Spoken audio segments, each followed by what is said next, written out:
Hi friends, welcome back to Tripathi tutorial. This is Jagat. पिला माने आज आम क्लास 9 रो जो आम पढ़ी पदार्थ से पदार्थ आज आम पार्ट नंबर 4 आज पढ़ा। ओके, तो पार्ट 3 पर्यंत आम पूर्व क्लास रे पढ़ी देइछु। तो प्ले लिस्ट ऑप्शन भी कर दीजिए तापाई तुम मैंने कौन कर परिबो ना जाइए तुम त्रिपाठी ट्यूटोरियल सर्च करिकी हैला तुम किस कर परिबो ना ताको देखि परिबो। ओके, तो पिला माने देखो आज आम पार्ट 4 देखिबा। और पिला माने कहि रखे जे चैनल को टी सब्सक्राइब कर दियो। सब्सक्राइब कले सीना आम सीना आग को बढ़िले सीना तापर जाकि आम अधिक रु अधिक नहीं आसवा सब विषय पढ़ाई आम इंटरेस्ट देखा है। तुम सब्सक्राइब कर दियो। देखो गोटे रेड कलर गोटे सब्सक्राइब लिखाई तो से सब्सक्राइब बटन टाक ही प्रेस करदेव है। देख पिला माने एबे आम देखा कौन बाष्पीभवन। पिला बाष्पीभवन कौन ना देख इभापोरेशन।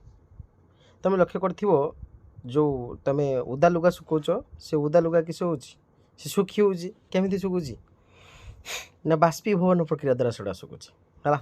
देख बाष्पीभवन क्या कहुए ना जो प्रक्रिया स्फुटनांक ठारू कम थिबा जेकोसी तापमात्रा रे तरल पदार्थ गैस रे परिणत हुए ताहाको बाष्पीभवन कहुए। ओके, ताने बाष्पीभवन ताने पिला माने क्या कहवा ना जो प्रक्रिया स्फुटनांक ठारू कम थिबा जेकोसी तापमात्रा रे तरल पदार्थ सीधा सड़क किस हम ना गैस रे परिणत हम ताको कह किस बाष्पीभवन। माने उदाटा आम किस कले लुगाटा सुखी उदाटार थिला आमर लुगाटा सेटा किस थिला माने ताथर जल भर्ती की थिला तो आम सुखे देला पर किस होउची से बाष्प ही होउची तो ताको कह बाष्पीभवन है।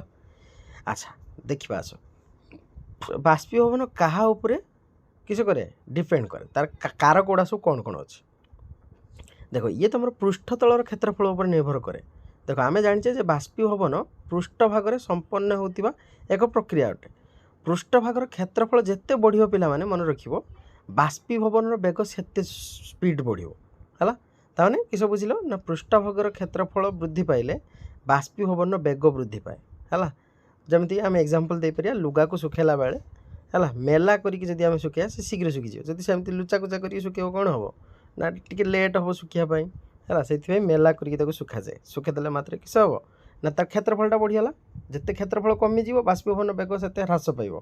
जिते बाष्पीभवन क्षेत्रफलटा जिते बढ़ीज बाष्पीभवन बेग से स्पीड हम है। तो देखिए आस नेक्स्ट किस कौन तापमात्रा वृद्धि। तापमात्रा वृद्धि किस ना देख पिला माने ना तरल रे तापमात्रा वृद्धि पाइले अधिक संख्यक अणु माने क्या आम जाने सब पदार्थ अणु गुड़ाक सब अच्छी तो अधिक संख्यक अणु माने ताप शक्ति ग्रहण करी अधिक गतिज शक्तिर अधिकारी होता है और गैसीय अवस्था रूपांतरित होता है। तापमात्रा वृद्धि किस ना तरलर तापमात्रा वृद्धि पाइब जिते अधिक संख्यक अणु माने ताप शक्ति ग्रहण करें और अधिक गतिज शक्तिर अधिकारी होता तो गैसीय अवस्था को रूपांतरित होता है। एबे से देखिबा आर्द्रता है। एबे पिला माने देखिए किस आर्द्रतार ह्रास ना देख आर्द्रता माने किस माने उदा तो वायु रे उपस्थित थिबा जलीय बाष्पर परिमाण को कौन कह जाए आर्द्रता कह जाए। मन रखिबो आर्द्रता ताने कहा कहबा ना वायु रे उपस्थित थिबा जलीय बाष्पर परिमाण को आर्द्रता कह जाए है। आम चारि पाखर थिबा वायु निर्दिष्ट तापमात्रा रे सीमित परिमाण रे जलीय बाष्प धारण करे माने बहुत अल्प परिमाण जलीय बाष्प से धारण करि पारे एवं ताहाकू अधिक जलीय बाष्प धारण करि परिबो नाही। से जी तार ये करवा कथा से ही कर अधिक से ये कर। ओके ना जदि वायु रे जदि पूर्वर अधिक जलीय बाष्प उपस्थित थिबो तेबे बाष्पीभवन बेगटा ह्रास पाइब। मन रख यदि पूर्वर जदि अधिक जलीय बाष्प रोचे तेबे किस हम ना बाष्पीभवन बेगटा ह्रास पाइब है। एवं देखिए पवन बेगर वृद्धि। देख पवन बेग बढ़ी कौन हुए ना साधारणतः पवन बहुत दिन गुड़िक उदा लेगा शीघ्र सुखी जाए।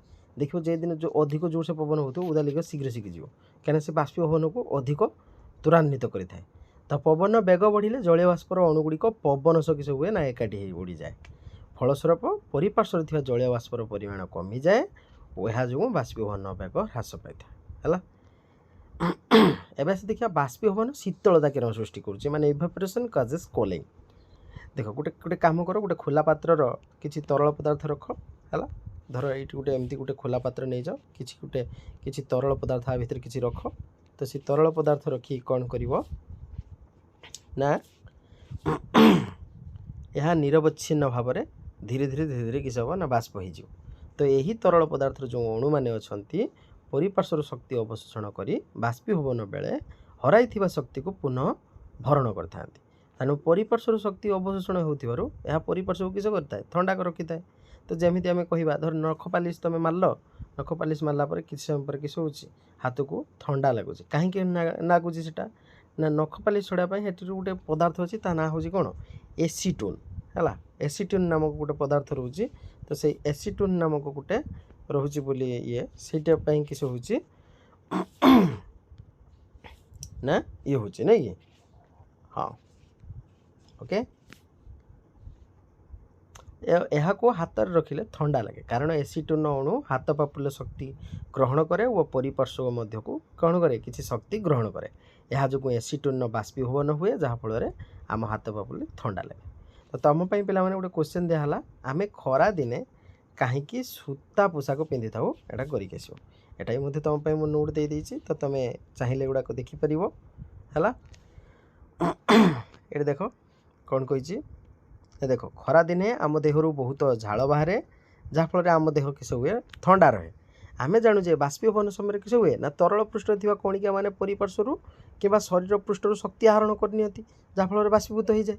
बाष्पीभवन गुप्त ताप सहित सामान ताप शक्ति शरीर अवशोषित हुए जहाँफल शरीर शीतल रहे। सूता पोशाक जलर किस गोटे भल अवशोषक तेणु सूता पोशाक शरीर किस करे ना झाड़ को भल भाव में अवशोषण करे जहाँ वायुमंडल संस्पर्श में आसे और शीघ्र बाष्पीभवन हो जाए। से तुम मैंने पे देखि तुम हूँ तुम स्कूल को जो जाओ सब धला नील पोशाक पिंधि जाऊँ नहीं कि कहीं धला पोशाक कौन करें ना आमको शीतलता प्रदान करे है से ग्रहण करनी ओके।